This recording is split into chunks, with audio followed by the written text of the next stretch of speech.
있으면 끝이 있고 오늘의 끝 예배입니다. 드리고 싶은 말씀은 이겁니다. 우리가 오늘 다 끝났다가 아니라 하나님 오늘 마지막 예배입니다. 오늘 이 시간에 하나님 우리가 새벽부터 지금 1부 예배, 2부 예배, 이제 오후 예배까지 드리는데 하나님 오늘 여기까지 또 지켜주신 거 감사하고 또 오늘 아무 탈 없이 예배를 지금 다 마쳐가거든요. 얼마나 감사한지 모르겠습니다. 오늘 이 시간에도 하나님께서 우리를 붙들어 주셔서 또 함께 우리가 말씀으로 은혜 받고 또 함께 찬양으로 정말 하나님의 영광을 드러내는 그런 귀한 시간이 되기를 간절히 소망합니다. 아멘. 이 시간에 교회와 기도의 은혜라는 제목을 함께 말씀을 나누도록 하겠습니다. 하나님은 예수님의 십자가의 죽으심으로 인해서 우리에게 구원의 문을 열어주셨습니다. 그리고 하나님의 자녀가 된 모든 사람들에게 하나님의 자녀된 권세를 허락해 주셨습니다. 그뿐만이 아닙니다. 이 하나님은 구원받은 우리가 행복한 신앙생활을 할 수 있도록 우리에게 은혜를 베푸실 수단들을 제정해 주셨습니다. 그래서 구역공과 36과에 보시면 말씀에 나오죠. 그 다음에 37과를 보시면 두 가지 성례, 이 세례와 성찬이 나옵니다. 그리고 38과 오늘인데요, 기도에 대해서 성경은 말씀합니다. 오늘은 이 기도에 대해서 함께 여러분과 잠시 나누려고 합니다. 은혜의 방편 중에서 우리가 36과에 해당하는 말씀은 이제 하나님께서 당신의 백성들에게 당신을 계시하시는 수단이 바로 이 말씀입니다. 그러니까 말씀을 통해서 우리는 하나님 이런 분이구나. 그래서 그 하나님을 알아감을 통해서 우리가 은혜를 받지요. 반면에 오늘 함께 보시는 이 기도는 이 계시된 그 말씀에 대해서 그분 백성이 반응하는 수단, 이것이 여러분 기도입니다. 그러니까 하나님 말씀이 우리에게 주어졌을 때에 하나님의 백성들이 그분에게 어떻게 반응하는가, 그 반응하는 수단이 결국 오늘 우리에게 은혜로 주시는 기도라는 것입니다. 여러분, 전능하신 하나님께서는 당신 자신들, 자녀들, 그러니까 우리들이지요, 우리들이 기도하지 않아도 우리의 모든 것을 낱낱이 형편을 다 아십니다. 기도가 없어도 얼마든지 당신의 백성들을 인도하시고 보호하시고 채워주실 수 있다라는 것입니다. 그럼에도 불구하고 하나님께서는 기도하되 우리에게 힘써 기도해라라고 말씀을 하셨습니다. 이건 하나님의 명령이지요. 여러분, 이것은 기도를 통해서 하나님께서 하나님 내 형편 이래요라고 보고를 받으려는 게 아니에요. 우리의 형편을 보고 받으시기 위해서 하나님께서 간절히 힘을 다해서 그렇게 기도하라고 하신 것이 아니라 당신의 자녀들과 인격적으로 대화하며 인격적으로 교제하며 인격적으로 교통하기를 원하셨기 때문이라는 것을 우리에게 말해줍니다. 바울 사도는 이 데살로니가전서 5장 17절에서 말합니다. 쉬지 말고 기도하라. 에베소서 6장에서 무시로 성령 안에서 기도하라 그랬어요. 똑같은 말이에요. 결국 여러분, 만일 기도를 하나의 종교 행위라는 그런 관점에서만 생각하면 이 말씀들은 절대 순종 못해요. 쉬지 않고 어떻게 기도합니까? 이건 불가능한 거예요. 하지만 우리가 기도라는 것을 종교적인 관점이 아니라 이 기도를 하나님과의 교제라는 관점에서 보면 이 말씀들은 지극히 당연한 말씀이 되는 거예요. 우리가 예배를 할 때 크게 우리가 둘로 그냥 편히 나누잖아요. 이렇게 모여서 드리는 공예배, 함께 모여 예배 드리죠. 그리고 또 우리가 삶으로 하나님 앞에 살아내는 삶의 예배, 이렇게 표현합니다. 여러분, 우리는 하나님 앞에 드리는 이 예배 가운데 은혜 받고 각자의 삶으로 돌아가서 내 삶의 예배로, 그러니까 삶이 하나님과 함께하는 그런 예배로 살아야 된다는 걸 우리가 잘 알죠. 여러분, 삶의 예배라는 것은 우리가 직장에서든 가정에서든 뭐 차를 타고 가든 어디 있든지 간에 성경 펴놓고 찬송하고 기도하고 말씀 나누고 이런 것 의미하지 않는다는 거 여러분 아실 거예요. 삶의 예배라는 것은 하나님과 교제하는 거잖아요. 우리가 이렇게 모여서 공적으로 예배하는 것만이 하나님과 교제가 아니라 가정으로 돌아가서, 내가 일터로 돌아가서 내가 있는 그곳에서 하나님과 교제하는 삶을 살겠습니다. 하나님과 임마누엘 하시는 하나님과 함께하는 삶을, 인격적인 그런 하나님과 교통하는 삶을 살겠습니다. 이게 삶의 예배 아니겠습니까? 기도도 마찬가지입니다. 종교적인 하나의 의식이나 종교적인 순서 가운데 하나로 기도를 본다면 여러분 쉬지 말고 기도하고 무시로 성령 안에 기도하는 거, 이건 말이 안 되는 거예요. 그러나 기도는 그런 게 아니에요. 그 말이 아니에요. 기도를 하나님과의 교제라는 관점으로 생각해 보세요. 여러분, 그러면 우리가 오늘 이 시간만 교제하고, 새벽에 나와서 1시간 교제하고, 1부 예배 때 교제하고, 아니면 2부 예배 때 교제하고, 그리고 오후 예배 때 모여 교제하고, 물론 3시간이라는 것이 결코 짧은 시간 아니지만 그렇게 교제하고 집으로 돌아가서는 교제가 끝난다? 이건 여러분 성경적인 하나님과의 관계가 아니라는 거 아실 거예요. 여러분, 출생의 순간부터 한 아이가 부모와 필연적으로 쉼없이 교통하는 것처럼, 이해되십니까? 아이가 한 가정에서 태어나면 이 아이는 이 태어나는 순간부터 부모와 끊임없이 교제하는 거예요. 그렇지 않습니까? 끊임없이 교제하는 것처럼 중생한, 거듭난 하나님의 자녀된 우리 성도 역시 필연적이에요. 필연적으로 하나님과 관계성을 가지며 교통해야 하기 때문입니다. 여러분, 둘 사이의 친밀함이 발전하기 위해서는요, 방해받지 않는 둘만의 시간이 필요하잖아요. 그렇잖아요. 이 공동체 안에서 예를 들면 청년들이 교제할 때가 있잖아요. 여러분, 그러면 공동체 안에서 같이 이렇게 어울릴 때도 있지만 이 두 사람 서로 알아가고 싶잖아요. 그럼 둘만의 시간이 따로 필요하지 않습니까? 바로 그거예요. 둘 사이의 친밀함이 계속해서 발전하기 위해서는 다른 사람이 방해받지 않는 둘만의 시간이 구별되어 있어야 되는 것, 여러분, 이거 얼마나 유익합니까? 결국 이 이야기예요. 하지만 구별된 시간에만 교통이 이루어지는 게 아니에요. 단순히 둘만 있어야만 교통이 이루어지는 게 아니에요. 여럿이 함께 모여서 그 안에서 공동체적으로, 여러분, 다수가 함께 모여서 그 안에서도 나머지 시간에도 무시로 둘 사이의 교통은 얼마든지 이루어질 수 있다는 거죠. 하나 이해가 그렇다는 거예요. 이처럼 중생한 성도에게 있어서 기도라는 것은 일상생활과 딱 구별된 종교활동이 절대 아닙니다. 여러분, 예배는 종교활동 아니잖아요. 그죠? 기도는 종교활동 아니에요. 이건 삶이에요. 삶. 숨 쉬는 것처럼 자연스러운 영적 생명의 활동이 바로 기도라는 것입니다. 그게 삶의 예배고, 그게 기도가 우리의 삶이 되는, 쉬지 말고 기도하고 무시로 성령 안에 끼어 기도하라는 성경의 말씀 아니겠습니까? 여러분, 새벽 시간에 우리가요, 새벽에 공기가 좀 시원하잖아요. 그러면 좋다, 심호흡을 하지 않습니까? 그 심호흡을 깊이 했다고 해서 하루 종일 호흡 안 하는 사람 없습니다. 그렇지 않습니까? 기도 역시 똑같은 거예요. 내가 하나님 앞에, 하나님, 나 새벽에 이 시간에 기도합니다. 얼마나 귀합니까? 하나님, 내가 저녁에 잠자기 전에 이 시간대에 기도합니다. 얼마나 좋습니까? 얼마나 귀합니까? 똑같은 거예요. 기도 역시 그 구별된 시간, 그것만으로 끝낼 수 없다는 거예요. 삶의 현장 속에서 끊임없이 계속돼야 되는 것이 바로 기도라는 거예요. 이해되십니까? 여러분, 사실 성도들에게 기도하는 일은 아무리 강조해도 지나치지 않습니다. 그렇죠? 문제는 강조해도 안 하니까 문제지. 아무리 강조한다, 이거 결국 지나치지 않아요. 특별히 한국교회는 기도에 대해서 이 복음이 들어왔을 때부터 강조했어요. 얼마나 기도했어요. 그러니까 여러분, 이 기도가 많이 사라져서 그렇지, 산기도 아마 이 자리에 계신 분 다 한 번씩 해보셨을 거예요. 산에 올라가서 우비도 쓰고 뒤집어 쓰고 같이 모여서 찬양도 하고, 여러분 그 기도 기억나십니까? 기억나십니까? 그리우십니까? 그리우십니까? 대답 잘해야 돼요. 그리우십니까? 왜 아무도 말을 안 해요? 네, 너무 속보였어요. 너무 속보였어요. 여러분, 한국의 이게 유산 아닙니까? 신앙의 유산이에요. 이 정말 소나무 뿌리 뽑겠다고 여러분 그거 다 기억하실 거예요.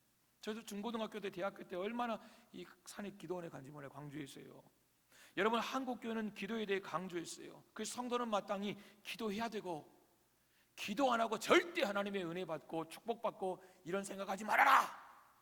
여러분, 이게 우리 안에 내재되어 있을 만큼 그 기도 생활에 대해서 그렇게 강조했잖아요. 그 세계가 놀라는 거예요. 감사하게도 한국 선교사님들이나 목사님들이 계신 곳은 그래도 여러분 어느 나라든 세계 어느 곳이든 열방 가운데 새벽에 기도하는 그런 일들이 벌어지고 있다는 거예요. 우리가 여러분 그 필리핀 선교하잖아요. 조기목 선교사님. 거기는 매일 새벽 설교를 해요. 새벽 예배가 있어요. 근데 새벽 예배가 끝나면 토요일에는 교인들이 모여서 그 모닝빵을 함께 먹고 커피를 마시고 그렇게 함께 수십 명이 교제를 해요. 거기 현지인이 500명이 넘거든요. 그러니까 어마어마한 교회, 어마어마한 교회 여러분. 어마어마한 교회. 근데 그런 교인들이 함께 모여서 새벽을 깨우고 있다는 거예요. 페이스북마다 아침마다 페이스북으로 여러분 그 새벽 현장을 생중계해요. 우리가 시간이 제가 좀 안 맞아서 예배는 거의 못 드리는데요. 항상 보면 새벽에 여러분 그것을 전 세계적으로, 물론 왜냐하면 필리핀 그 교회에 있다가 해외로 이 근로자로 나간 분들이 여러분 그 시간에 맞춰서 새벽에 들어와서 예배를 드리거든요. 이게 한국 이 전통이에요. 유산이에요. 하나님이 우리 대한민국에 나가신 놀라운 복이라는 거예요. 그러니까 기도에 대한 열정이 여러분 우리 안에는 마치 DNA처럼 다 녹아져 있다는 거예요. 그럼에도 불구하고 우리가 기도를 하되 바르게 기도하는 일에 대한 강조, 여러분 때로는 이것이 조금 부족했던 것 같아요. 오늘 본문 보시면 그를 향하여 우리의 가진 바 담대한 것이 이것이니 그의 뜻대로 무엇을 구하면 들으심이라 그러셨어요. 여기서 우리가 많이 초점을 맞췄던 게 뭐냐면 무엇을 구하면 들으심, 이거예요. 무엇이든지 구하면, 우리가 하나님 앞에 구하면 들으신다는 거예요. 그 앞에 구절 그의 뜻대로, 이게 사실 더 중요한 건데 그의 뜻대로 이것도 중요하게 여겼지만 구하면 주신다는 거, 여기에 사실 우리는 너무 많은 강조를 했다는 거죠. 여러분 오늘 이 시간부터 우리가 기도할 때마다 우리가 그분의 뜻대로 구하는 은혜가 있기를 간절히 소망합니다. 그런데 여러분 그의 뜻대로 무엇을 구하면 들으신다, 이 말씀을 우리가 반대로 생각해 보면 그분의 뜻대로 기도하지 않으면 안 들으신다, 듣지 않으신다, 우리가 이렇게 이해할 수 있다는 거예요.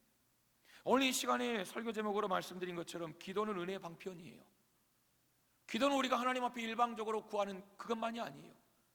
하나님 말씀을 통해서 우리에게 계시하신 그 하나님의 은혜를 우리가 어떻게 하나님 앞에 반응할 것인가, 이게 여러분 기도예요. 은혜의 방편이 기도라는 것입니다. 여러분 기도하면 은혜 받아요. 하나님 내 마음 만지세요. 기도하면 응답하심으로 우리가 은혜 받잖아요. 기도하면 하나님이 내 가운데 임재하셔서 나를 어루만져 주세요. 여러분 기도는 우리가 하나님의 놀라운 은혜를 경험케 하는 하나님이 주신 은혜의 방편이라는 거예요. 그럼에도 우리가 기도를 하면서도 혹시 은혜 안에 거하지 못하는 순간 없는지, 여러분 오늘 우리가 그렇다면 그 이유들을 몇 가지로 잠시 살펴보고자 합니다. 첫째로 성경은 말합니다. 우리가 구해도 받지 못하는 기도가 있다는 거예요. 아무리 구해도 우리가 절대 받을 수 없는, 응답받을 수 없는 기도가 있다는 거예요. 야고보 4장 3절 보시면 구하여도 받지 못함은 정욕으로 쓰려고 잘못 구함이니라 그랬어요. 분명히 성경 언급해요. 구해도 못 받는다는 거예요. 왜요? 정욕으로 쓰려고 잘못 구하기 때문이라는 거예요. 기도하고도 받지 못하는 까닭, 쾌락에 써버리려는 목적, 그래서 악하게 구했기 때문이라는 거예요. 여러분 우리는 잘 압니다. 성도의 인생의 목적, 먹든지 마시든지 무엇을 하든지 다 하나님의 영광을 위하여 하라입니다. 그렇게 살 수 있는 것이 성도에게 가장 영광스러운 일 아닙니까? 여러분 우리가 이 땅을 이제 마감할 때, 하나님 앞에 부르심 받는 그 순간에 직면할 때, 여러분 우리가 정말 뿌듯하다, 정말 내 인생 잘 살았다, 우리가 여러분 이렇게 고백할 수 있는 그 내용이 뭘까요? 그렇게 고백할 수 있는 그 내용이 뭘까요? 야, 우리 자녀들 이 땅에서 잘 살고 잘 먹고 나름대로 이 땅에서 다 자리 잡고, 여러분 그것이 아닐 거예요. 그건 단순히 하나님 앞에 감사의 제목 가운데 하나에 불과한 거예요. 내가 일평생 하나님의 영광을 위해 살았다, 내가 일평생 하나님 손에 붙들려 쓰임받았다. 여러분 우리가 정말 먹든지 마시든지 무엇을 하든지 다 하나님의 영광을 위해 할 수 있다는 그 삶이 얼마나 영광스러운 삶인지, 저는 오늘 이 말씀을 하면서 기도도 예외가 될 수 없다고 생각합니다. 여러분 하지만 우리가 현실적으로 보세요. 먹든지 마시든지 무엇을 하든지 다 하나님의 영광을 위해서 하라고 분명히 말했는데, 나는 그렇게 살고 싶은데 우리의 삶을 솔직하게 들여보면 나의 행복을 위해서 사는 경우가 너무 많습니다. 나의 행복을 위해서. 우리의 인생 목적 자체도 그의 뜻대로 변화되지 않는 모습이 얼마나 많습니까? 그의 뜻대로 인생 목적이 변화되지 않은 상태에서는 아무리 열심히 기도해도 근본적으로 내 안에서는 하나님의 영광보다는 나의 쾌락과 이 땅에서 내가 누리는 그것을 위해서 구하게 될 뿐이라는 거예요. 내 욕망을 내 힘으로 어찌할 수 없기 때문에, 마치 내 힘으로 내가 누리고 싶은 그 욕망을 여러분 성취할 수 없기 때문에 전능하신 하나님의 힘을 빌어서 이루려는 것처럼, 그렇게 마치 기도를 이용하는 마치 그런 꼴이라는 거예요. 때로는 그냥 기도해서 욕망이 이루어지지 않을 것 같으면 농성도 하고 금식도 하고 그러면서 기어이 자기 욕망을 이루려고 하는, 여러분 그런 우리의 모습은 없나 그거예요. 여러분 이것이 쾌락에 써버리려고 악하게 구하는 모습 가운데 하나입니다. 여러분 기도는 나의 욕망을 위해 드리는 게 아닙니다. 오늘 성경은 분명히 말합니다. 내 욕망을 위해서, 내 정욕을 위해서 하나님 앞에 구하는 기도 하나님 응답하지 않으신다는 거예요. 성도의 기도는 하나님의 영광을 위해서, 그 영광을 위해서 때로는 밤새 기도하고 그 영광을 위해서 때로 금식하는, 여러분 그 기도가 바로 하나님을 기쁘시게 하는 응답받는 기도가 된다는 거예요. 우리의 기도는 하나님의 영광을 위한 기도가 되어야 합니다. 이게 첫 번째. 두 번째, 성경은 열정적으로 많이 기도할지라도 하나님이 듣지 않으시는 기도가 있다는 거예요. 주여 수백 번 부르짖어도, 여러분 우리 목 터지게 기도해도 하나님이 듣지 않으시는 기도가 있대요. 이사야 1장 15절 보시면, 너희가 손을 펼 때에 내가 눈을 가리우고 너희가 많이 기도할지라도 내가 듣지 아니하리니 이는 너희의 손에 피가 가득함이라 그랬어요. 여러분 기도할 때 손을 편다는 것은 다른 거 아니에요. 하나님께 가까이 가고자 하는 열망이에요. 하나님, 내가 하나님 찾습니다. 손을 편다는 것은 하나님께 가까이 가고자 하는 그 열망이 지금 기도 속에 녹아져 있다는 거예요. 그러면서 손을 펴서 하나님 앞에 많이 기도한다는 거예요. 많이 기도한다는 건 단순히 긴 게 아니에요. 큰 소리로 오랫동안 기도한다는 거예요. 그냥 속으로 읊조리는 게 아니에요. 자작깨다 자작깨다가 아니에요. 큰 소리로 목 터지게 오랫동안 기도한다는 것이 많이 기도한다는 거예요. 손을 높이 들고 하나님 앞에 많이 기도한다. 그런데 그 다음 구절이 뭐냐면, 네 손에 피가 가득하다는 거예요. 손에 피가 가득하다는 것은 회개하지 않은 그 악한 행동을 시각적으로 표현한 말이에요. 아무리 여러분 오랫동안 기도하고 목 터지라 기도하고 아무리 여러분 뭔가 막 부르짖어도 중요한 것은 회개하지 않은 악행, 하나님 그 기도 들으지 않으신다는 거예요. 여러분 보십시오. 그 기도 속에 열정을 담았어요. 그러니까 남들이 보면 와, 저 사람 진짜 기도 뜨겁다. 큰 소리로 기도합니다. 오랫동안 기도할지라도 하나님께서 듣지 않으시는 까닭은 자신의 삶에서 악행을 씻어내지 않았기 때문이라는 거예요. 내 삶에서 악행을 씻어내지 않아요. 나는 변화되지 않아요. 하나님 내가 이런 걸 어쩌라고요? 하나님도 변화 못 시킵니다. 늘 똑같아요. 변하려고 생각도 안 해요. 그 모습 늘 그대로. 오늘 성경은 그것을 여러분 손에 피가 가득하다, 회개하지 않은 악행으로 이렇게 표현하는 거예요. 여러분 그런 상황 속에서 하나님 응답 안 하신다는 거예요. 시편에는 같은 내용을 좀 더 강하게 말합니다. 시편 66편 18절, 내가 내 마음에 죄악을 품으면, 이건 마음이에요. 행동이 아니에요. 드러나지 않았어요. 마음으로 죄악을 품으면 주께서 듣지 아니하시리라. 뭔가 액션을 취하지도 않았어요. 그냥 마음속에 내 안에 죄가 있다는 거예요. 삶의 행동에서뿐만 아니라 마음속에 있는 죄조차 하나님 그것까지 품고 있으면 주께서 그 기도 듣지 않으시겠다는 거예요. 여러분 잘 들으세요. 열정적인 태도와 큰 소리로 오랫동안 기도하는 모습이 대단하다, 이런 기도의 모습으로, 기도의 사람으로 보일 수 있습니다. 하지만 하나님께서는 사람의 중심을 보시는 거예요. 여러분 이래서 감사하기도 하지만, 이래서 다행이기도 하지만, 때로는 이래서 두렵기도 한 거예요. 이럴 때로는 하나님 무서운 거예요. 삶의 현장에서, 그리고 마음의 죄악을 품고 있다면 하나님은 절대 그의 기도를 들으시지 않는다는 거예요. 여러분 그러므로 그의 뜻대로 우리가 기도하기 위해서는 먼저 선행되어야 할 것이 진실한 회개예요. 진실한 회개예요. 그러니까 우리가 기도할 때 하나님 앞에 감사도 하지만, 우리가 정말 하나님 앞에 혹여라도 내가 깨끗하지 못한 것이 없나? 여러분, 우리가 기도하지 않습니까? 여러분, 양복을 입으면요, 밥 먹을 때 참 부담스럽습니다. 특별히 이렇게 뭐 국물 있는 거 먹을 때 참 조심스럽습니다. 그러니까 앞치마 이렇게 한다든가, 아니면 이렇게 참 이게 감싸든가, 아니면 진짜 조심스럽습니다. 우리가 뭔가 이게 식사할 때 여러분, 빨간 국물이 이게 탁 튈 때가 있잖아요. 그럼 어떻게 하죠? 막 지웁니다. 근데 이것이 좀 이게 분위기가 좀 어두워지고 이게 캄캄하면 이게 잘 안 보입니다. 나도 잘 안 보이고 너도 잘 안 보이고 모두가 잘 안 보입니다. 여러분, 그런데 밝은 데로 딱 나오면 어쩌죠? 자국 있네? 바로 보이잖아요. 똑같은 원리예요. 햇빛이 내리쬐는 바깥으로 나오면요, 그 얼룩은 더욱더 선명하게 노출돼요. 여러분, 이처럼 우리 삶의 현장에 악행, 그리고 우리 삶의 마음의 죄악, 그러니까 하나님이 원하시지 않는 그런 것도요, 그냥 내가 똑같은 사람들끼리 뭉쳐 살면 몰라요. 발견이 안 돼요. 이해되세요? 끼리끼리 모여 있으면 모른다는 거예요. 너도 검고 나도 검은데 어떻게 검은 걸 알겠어요? 그냥 다 검은데, 에브리바디 검은데 뭘 알겠어요? 중간에 하얀 놈도 하나 있어야 내가 검하구나. 다 하얄 때 하나 검어야 내가 하얗구나. 서로 할 거 아닙니까? 끼리끼리 있으면 몰라요. 너도 흑이고 나도 흑인데 어찌 알겠습니까? 그러나 죄는 거룩하신 하나님의 임재를 의식하면요, 확연하게 깨닫게 됩니다.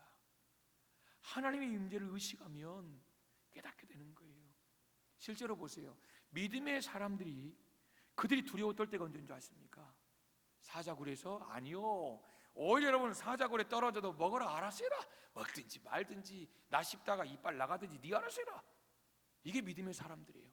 이 믿음의 사람들이 두려워 떨 때는 하나님이 그들 가운데 임재하실 때, 내가 지금 하나님의 임재 속에 있다, 하나님의 임재를 의식할 때 그들은 여러분 두려워 떨었어요. 이게 여러분 그들의 모습이에요. 혹이라도 내 안에 죄는 없는지, 혹이라도 내가 하나님의 영광을 가리는 것은 없는지. 거룩하신 하나님께 가까이 갈수록 여러분 죄는 선명하게 드러나요.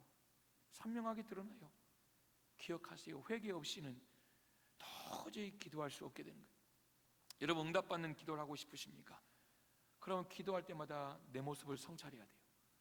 남 생각하지 마세요. 나만 생각하세요. 기도할 때 왜 남을 생각해요? 중보할 때나 남을 생각하고, 기도할 때는 나만 생각하세요. 하나님, 내 모습이 하나님 앞에 정말 낱낱이 까발려졌을 때, 하나님 앞에 내 겉모습 척이 아니라, 내가 가지고 있는 여러분 외적인 것이 아니라 내 내면이 하나님 앞에 그대로 드러났을 때, 하나님, 나 정말 부끄러운 거 없나요? 하나님, 내가 정말 감추고 싶은 거 없나요? 우리가 하나님 앞에 기도하러 섰을 때 여러분, 우리 모습이 성찰되어지고 하나님 보시기에 깨끗한 그릇들로 그렇게 설 수 있기를 주님의 이름으로 축복합니다. 셋째, 성경은 하나님께서 역겨워하시는 기도가 있다는 거예요. 가증스럽게 여기시는 기도가 있다는 거예요. 여러분, 잠언 28장 보시면 사람이 귀를 돌이키고 율법을 듣지 아니하면 그의 기도도 가증하다 그랬습니다. 하나님의 말씀을 듣지 않는 자의 기도는 하나님이 가증하다는 거예요. 하나님 말씀을 듣는다는 것은 말씀이 내 귀에 그냥 내가 이렇게 제가 설교할 때 여러분의 귀에 들려지는, 여러분 이런 말이 아닌 거 아시죠? 하나님의 말씀을 듣는다는 것은 먼저 내가 관심을 가지고 귀를 기울이는 거예요. 그러니까 내 마음을 거기에 쏟는 거예요. 이게 첫 번째예요. 이게 하나님의 말씀을 듣는 거예요. 그래서 그 말씀의 의미를 잘 분별해 가는 거예요. 그리고 그 말씀에 비추어서 부끄러움 없이 하나님 앞에 설 수 있도록 말씀에 순종하는 것, 여기까지 나아가는 것을 말하는 거예요. 오늘 여러분, 분명히 성경은 말해요. 잠언 28장 사람이 귀를 돌이켜 율법을 듣지 아니하면, 이 말이에요. 설교가 선포될 때에 그냥 설교 들려, 내 귀의 청력을 통해 들려, 이게 아니라 내가 관심을 가지고 귀를 기울이고 그 말씀의 의미를 내가 분별해가며 부끄러움 없이 하나님 앞에 설 수 있도록 말씀에 순종하는 삶, 이 삶을 살지 않을 때 하나님은 오늘 말씀하시니까 그의 기도도 가증하다, 이렇게 이야기합니다. 여러분, 말씀을 자기 좋을 대로 곡해해서 받아들이는 사람, 하나님의 말씀으로 듣지 않고 마치 하나의 처세술처럼 하나의 인생에 우리가 지켜야 할 교훈 정도로 듣는 사람, 듣고 깨닫긴 하는데 순종할 의지가 전혀 없는 사람, 여러분, 이런 사람도 전혀 하나님 말씀을 듣는 사람이 아니에요. 성경은 이렇게 말합니다. 사무엘서 15장 기억하시죠? 여호와께서 번제와 다른 제사를 그 목소리 순종하는 것을 좋아하심 같이 좋아하시겠나이까? 그 목소리가 무엇입니까? 하나님의 목소리는 말씀을 말하는 거예요. 말씀을 말하는 거예요. 그러면서 이렇게 23절에 이렇게 이야기합니다. 우상에게 절하는 죄와 같다 그랬어요. 우상에게 절하는 죄와 같다. 하나님의 말씀을 듣지 않는 것을 우상 숭배와 동일하게 취급하고 있다는 거예요. 이게 사무엘 선지자가 하나님 말씀에 대한 고백입니다. 여러분 생각해 보십시오. 우상을 숭배해요. 우상을 숭배하면서 하나님 전에 나와 기도한다는 거예요. 가증스러운 거 아닙니까? 하나님이 그 기도 받으시겠냐 그거예요. 사랑하는 여러분, 기도는 반드시 하나님 말씀에 순종해야 우리의 삶의 응답이 되어지는 것입니다. 마지막 하나는요, 아무것도 받을 생각하지 말아야 할 기도가 있어요. 그러니까 지금 말씀드린 네 가지 기도는 우리가 정말 말씀 붙들고 하나님 안에서 우리가 없애야 할, 우리 안에서 정말 희석시켜 가야 할 그런 것들이에요. 야고보서 1장을 보시면 이런 사람은 무엇이든지 주께 얻기를 생각하지 말라, 응답받을 생각도 말라는 거예요. 그러면서 이렇게 말합니다. 두 마음을 품어 모든 일에 정함이 없는 자로다. 여러분, 두 마음이 무엇입니까? 하나님이 들어주시기를 원해서 기도를 하는데, 기도는 해요. 들어주시기를 원하면서 들어주셔야 되니까 문제가 있으니까. 그런데 문제는 뭐냐면 하나님이 과연 이것을 들어주실 수 있을까? 하나님이 과연 응답해 주실 수 있을까? 기도는 하면서도 마음이 의심으로 가득 찬 사람들 교회 안에 있나요, 없나요? 있습니다. 여러분, 이런 마음 절대 응답받을 생각하지 말라는 거예요. 응답받을 생각하지 말라는 거예요. 여러분, 그렇다고 우리가 기도할 때 정말 하나님 믿습니다, 우리가 이것 붙인다고 여러분 전혀 응답되는 거, 그런 것도 아닙니다. 오늘 성경 보시면 그의 뜻대로, 그의 뜻대로, 그의 뜻이 무엇입니까? 하나님의 영광을 위해 구하는 거예요. 여러분, 때로는 이 하나님의 영광과 우리 사이에 내 욕심 가운데 여러분 우리가 혼란스러울 때 있어요. 그렇지 않습니까? 여러분, 하나님의 영광과 내가 원하는 그 내 이익 가운데, 유익 가운데, 내 소원 가운데 혼란스러울 때가 있죠. 여러분, 우리가 그 가운데 정말 고민할 때가 있다는 거예요. 여러분, 그럴 때도 기도해야죠. 그때마다 우리가 간구해야죠. 하나님, 이것이 이루어질 때 내가 기뻐하고 내가 즐거워하고 내게 유익이 아니라 살아계신 하나님이 기뻐하시는 그런 하나님의 영광이 되는, 여러분 기도해야죠. 여러분, 궁극적으로 기도라는 것은 하나님이 원치 아니하시는 것을 제발 하나님 정해주세요 설득하는 것이 절대 아닙니다. 나는 주세요, 하나님 못 주겠다, 이렇게 서로 실랑이 하다가 야, 네 고집에 내가 졌다, 에따 받아라, 여러분 이것이 기도가 아니에요. 우리가 이런 식으로 기도를 생각하고 있다면 그런 기도는 하나님을 경외함을 찾아볼 수 없는 기도예요. 기도는 절대 그런 게 아니에요. 그런 기도는 절대 하나님과의 개인적인 관계를 발전시킬 수도 없는 기도예요. 여러분, 우리는 감히 기도로 하나님을 바꾸고 하나님을 변화시키려 하지 않아야 합니다. 기도에서 변해야 할 것은 기도하는 사람이에요. 여러분, 그래서 기도가 은혜의 방편인 거예요. 하나님이 우리에게 응답을 주셔서 은혜롭기도 하지만 하나님이 기도할 때 내가 원하는 응답은 아니라도 나를 변화시켜가는 거예요. 이게 궁극적인 하나님이 우리에게 주시는 기도의 응답이거든요. 여러분, 설교를 시작하면서 이 기도는 말씀과 함께라 그랬어요. 그러니까 말씀과 성례와 기도가 하나님이 우리에게 주신 은혜의 세 가지 방편이라는 거예요. 하나님께서 하나님의 말씀을 우리에게 주시는 거예요. 그럼 우리가 그 말씀 붙들고 하나님 말씀대로 살고 몸부림치는 거예요. 왜요? 그 하나님 말씀이 우리의 삶을 놀랍게 회복시키고 우리의 삶의 최선인 것을 우리가 알기 때문인 거예요. 생각해 보세요. 하나님의 말씀이 우리를 힘들게 하고 하나님 말씀이 나를 고통 먹이고 하나님 말씀을 살다가 내가 죽을 것 같고 결국 그러다 죽는다면 이게 어떻게 은혜겠습니까? 그게 아니라고요. 하나님 말씀은 우리의 삶을 향한 최선이기 때문에 여러분, 결국 그것이 우리에겐 하나님의 은혜 아닙니까? 여러분 보세요. 기도도 마찬가지, 기도도 마찬가지. 우리가 구할 때 내 욕심을 채울 수 있기 때문에 기도가 은혜의 방편이 아니라 기도는 하나님의 뜻으로 나를 채우는 것이고, 그리고 기도라는 것은 결국 그 기도를 통해 내가 변화되는, 하나님이 원하시는 그런 사람으로 내가 변화되어 가는 그 과정과 통로가 기도이기 때문에 여러분, 기도가 은혜의 방편인 것입니다. 여러분, 은혜 받기를 원하시면 여러분의 기도의 삶이 다시 살아야 합니다. 다시 회복돼야 합니다. 여러분, 기도의 삶을 회복하시기를 주님의 이름으로 축복합니다. 저는 여러분 무조건 새벽 기도 나오라는 게 아니에요. 내가 하루 중에 정말 짬짬이 시간을 내는 것이 어렵다, 여러분 그러면 새벽에 나와야지요. 그러나 나는 새벽이 아니라 정말 이 시간에 하나님 앞에 깊이 기도할 수 있다, 그러면 그 시간에 기도하세요. 그리고 가끔 나 기도하고 있어요 라고 여러분 인증사진이나 그런 여러분 암시를 좀 해주세요. 전혀 기도의 자리에 안 보이면요, 기도 안 하는 것처럼 보여요. 왜냐하면 사람은 여러분 겉만 봐요. 그렇잖아요. 말하는데 어떻게 알아요? 그렇잖아요. 여러분 말을 해줘야 알지. 여러분 그래서 정말 여러분이 기도하고 있으면 자랑하는 게 아니에요. 때로는 목사님 내가 이렇게 기도하고 있는데 좀 기도해 주세요. 여러분 기도 제목도 좀 던져주시고, 그런 부족한 종이지만 같이 기도할 수 있는 여러분 또 그런 은혜도 함께 누릴 거 아닙니까? 그리고 기도하고 계시는구나, 여러분 그분을 바라볼 때 또 이게 그 사랑과 하트와 뿅뿅 뭐 있잖아요. 그런 눈빛으로 또 더 바라볼 수도 있고, 여러분 괜히 기도하는 거 있다는 것을 몰라서 그냥 괜히 기도 안 하고 있다고 뒤에서 제가 궁시렁거릴 수도 있고, 또 기도하라고 괜히 막 상처 줄 수도 있고, 여러분 그럴 수도 있지 않겠습니까? 높아심에서 여러분 참 좋은 계절이 왔습니다. 기도의 삶이 살아날 수 있기를 소망합니다. 기도가 회복되면요 삶이 살아나는 것 같아요. 우리가 경험하잖아요. 그리스도인들은 기도 안 하면요 여러분 이거 영적으로요 다운됩니다. 그리고 기도하지 않으면요 이 머릿속에 얼마나 복잡한 생각들이 나를 움직이는지, 그래서 기도해야 살아요. 그래서 기도하는 사람이 살아요.